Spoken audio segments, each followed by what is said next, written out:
महाराज म्हणतात की हरीचे नामस्मरण करणं खरं हीच सेवा आहे.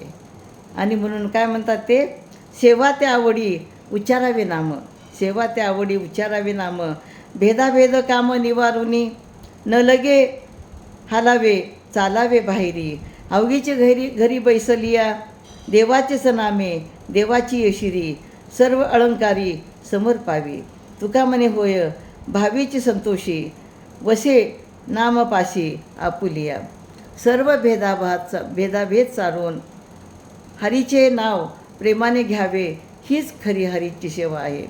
हरीचे नाम घेण्यासाठी तुम्हाला कुठे बाहेर जावे यावे लागत नाही. फक्त घरी बसून हरीचे नाम घेतल्यामुळे सर्व प्रकारचे फायदे होत असतात, लाभ होत असतात.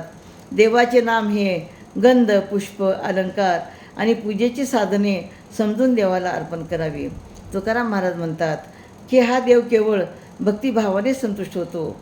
म्हणजे जेथे हरिनाम घोष चालू आहे तेथेच हरी राहत असतो. म्हणजे ज्या ठिकाणी हरीचं नामस्मरण चालू असतं, भजन कीर्तन चालू असतं, त्या ठिकाणीच आपला हरी राहत असतो. आणि म्हणून हरीचे नामस्मरण करणे हीच खरी आपली सेवा आहे, असे अभंगातनं सांगतात. रामकृष्ण.